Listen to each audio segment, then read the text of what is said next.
Solidificación de metales.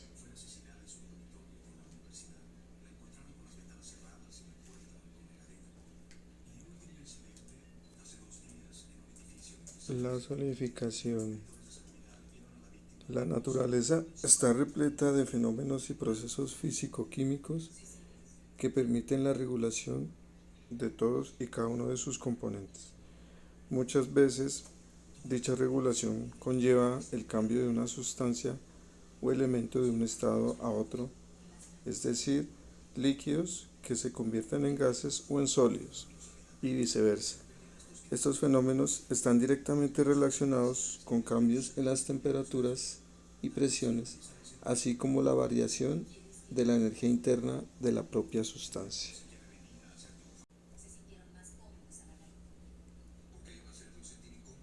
Generalmente, todo compuesto que sufre un proceso de solidificación disminuye su volumen, ocupando ahora un menor espacio. Sin embargo, el agua es una excepción y como todos hemos podido comprobar en alguna ocasión, el volumen del hielo es mayor que el del agua líquida, aunque siempre tengamos en cuenta la forma y el volumen determinado del recipiente que los contiene.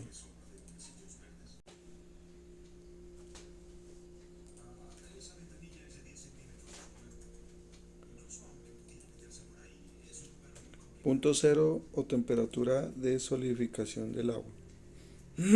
Por ejemplo, el punto cero temperatura de solidificación del agua, es decir, el punto de transición líquido a sólido, es exactamente a 0 grados.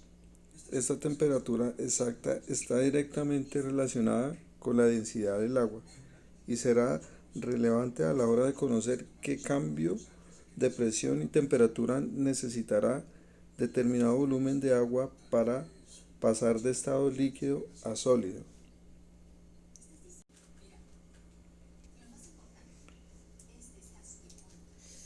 El estado sólido se caracteriza porque los átomos se encuentran en posiciones fijas, vibrando en función de su temperatura. Esto implica una forma y un volumen propio y una capacidad para soportar fuerzas sin deformación aparente. Si se incrementa la temperatura de un sólido, el movimiento de sus partículas va aumentando hasta desaparecer el orden atómico cuando se alcanza el estado líquido. Aunque aún existe cierta ligazón entre los átomos del cuerpo, es mucho menos intensa que en los sólidos, lo que le confiere a los líquidos la capacidad de fluir y adaptarse a la forma del recipiente que los contiene.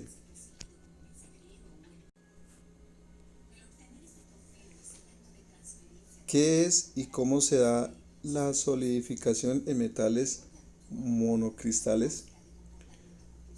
Durante los procesos de difusión, las piezas adquieren su forma gracias a la solidificación de un volumen metal o aleación metálica, forzado a solidificar bajo las restricciones de forma del molde, las condiciones geométricas del molde, la velocidad de enfriamiento, el tipo de material utilizado, son variables que influyen en el mecanismo interno de solidificación y por ende influye en las propiedades mecánicas que tendrá la pieza.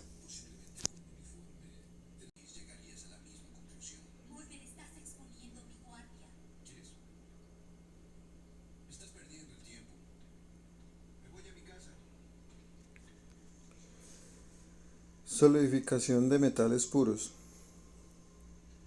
La evolución de la temperatura en función del tiempo durante la solidificación se ilustra en una curva de enfriamiento típica en la figura.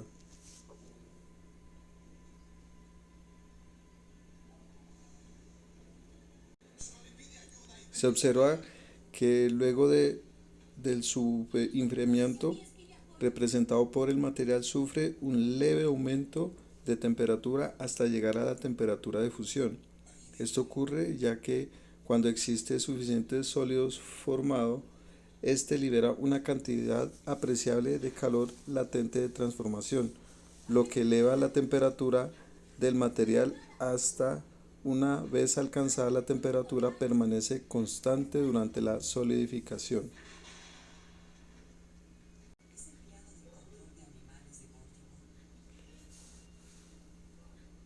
El fenómeno de aumento de temperatura después del subenfriamiento recibe el nombre de recalescencia.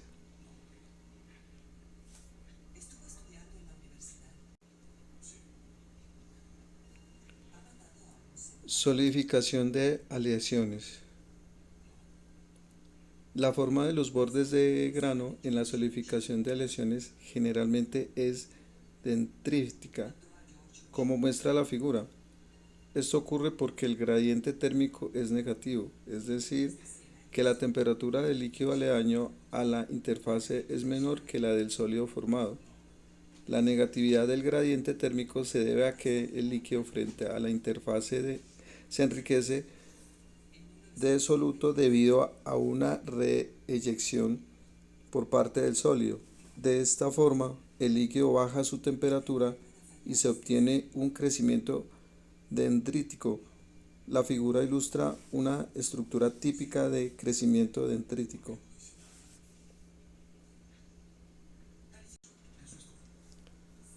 En las aleaciones enfriadas bajo condiciones de no equilibrio, se produce una redistribución de soluto durante la solidificación, en el que el sólido reyecta soluto al líquido que aún no ha solidificado. De esta forma, se tiene un gradiente de concentración de soluto entre las zonas de grano que han solidificado temprana y tardíamente. Las zonas interiores de las dendritas tienen una baja concentración de soluto, mientras que zonas exteriores tienen una concentración mayor.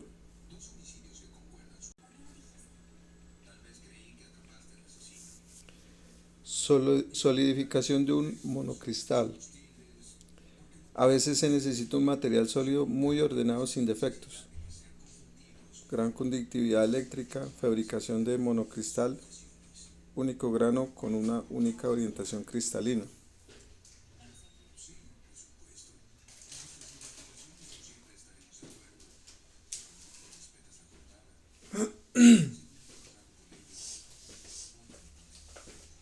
Tú y tus crispetas. Ay, no, yo no sé cómo le gustan.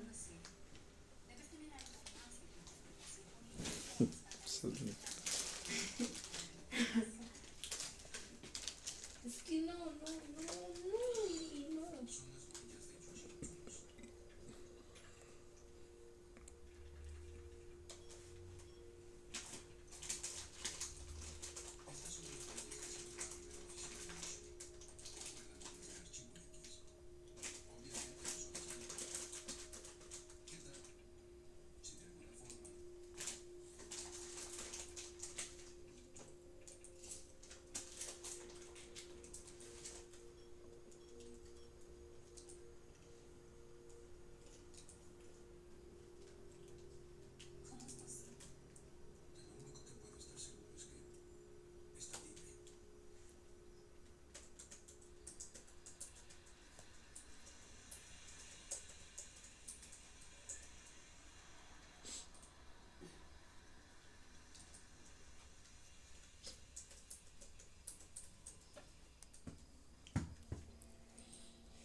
¿Qué son y qué tipo de soluciones sólidas metálicas existen?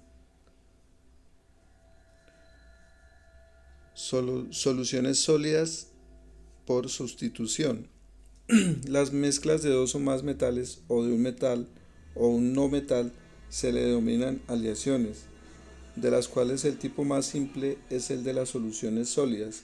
que no son más que un sólido que consta de dos o más elementos dispersos atómicamente en una estructura monofásica. En general hay dos tipos de soluciones sólidas.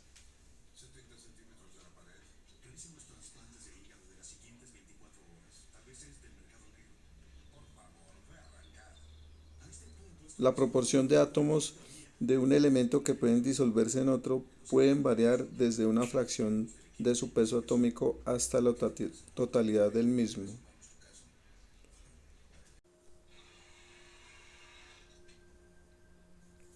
Soluciones sólidas de inserción. Solución de inserción del carbono y hierro. Obsérvese la distorsión de los átomos de hierro situados alrededor de los átomos de carbono.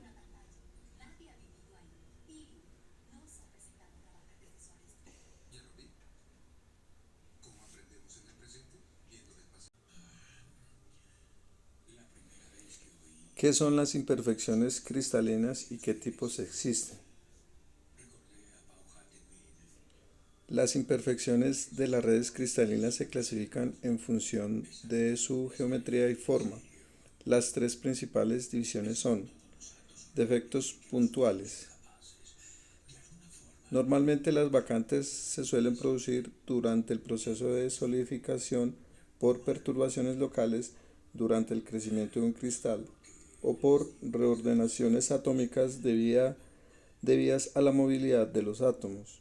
Pero además de estas vacantes originadas durante la solidificación del metal, se pueden formar otras adicionales producidas por deformaciones plásticas severas, por enfriamientos bruscos desde elevadas temperaturas del metal o por bombardeo externo con átomos o partículas de alta energía.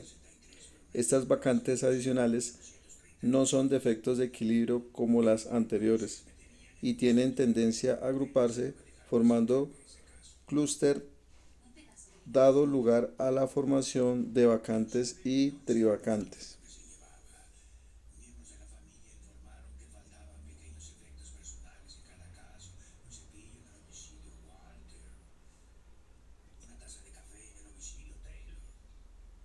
El otro tipo de defecto puntual ocurre cuando un átomo en un cristal ocupa un lugar inter- intersticial entre átomos que se encuentran en sus sitios atómicos normales.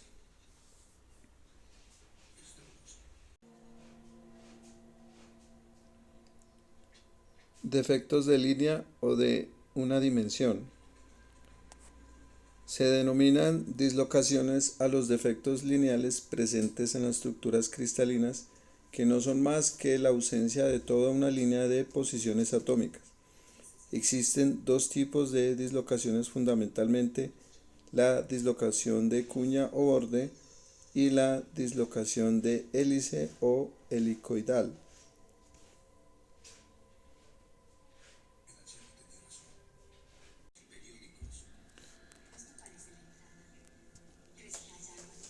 Dislocación de cuña positiva es una red cristalina. El defecto está constituido por un semiplano extra de átomos insertado en la red. La dislocación de hélice, en la que aprecia como el vector de Burger, es paralelo a la línea de dislocación. En el núcleo de la dislocación existirán posiciones que estén comprimidas y otras que estén traccionadas, lo que implicará la presencia de tensiones cortantes normales a estas direcciones. Las dislocaciones se crean durante la solidificación del sólido cristalino, aunque también se pueden originar a causa de una deformación plástica o permanente del cristal, por condensación de vacantes y por desajustes atómicos en disolución sólida. A la distancia del desplazamiento de los átomos alrededor de una dislocación se denomina vector de Burgers y es perpendicular a la línea de dislocación de borde y paralelo a la línea de dislocación de hélice.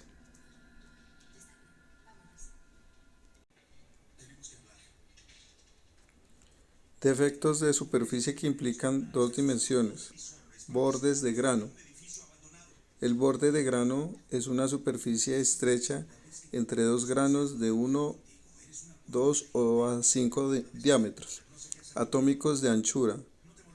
Pueden definirse como una región de átomos mal emparejados entre granos vecinos. La alta energía de los bordes de grano y su estructura más abierta debido al desorden atómico que se produce en ellos hacen de los mismos una región más favorable para la nucleación y el crecimiento de precipitados. Además, el más bajo empaquetamiento de los bordes de grano también permiten una difusión más rápida de los átomos en la región de bordes de grano.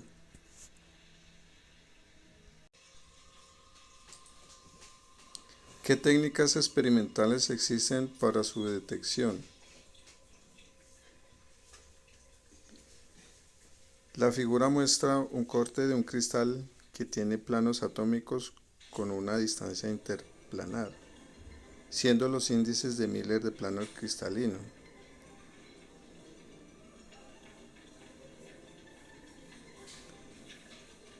La técnica de difracción de rayos X es útil para determinar las estructuras cristalinas características usando diversas radiaciones monocromáticas, o para resolver el problema inverso, es decir, la identificación de sólidos cristalinos. Esto es fácil cuando se dispone de una colección de los espectros característicos de cada fase monocristalina, pues existe una relación biunívoca entre espectros característicos y fases.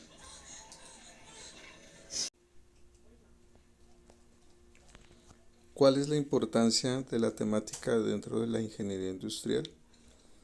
La solidificación de metales y aleación es un importante proceso industrial, ya que la mayoría de los metales se funden para moldearlos hasta una forma acabada o semiacabada.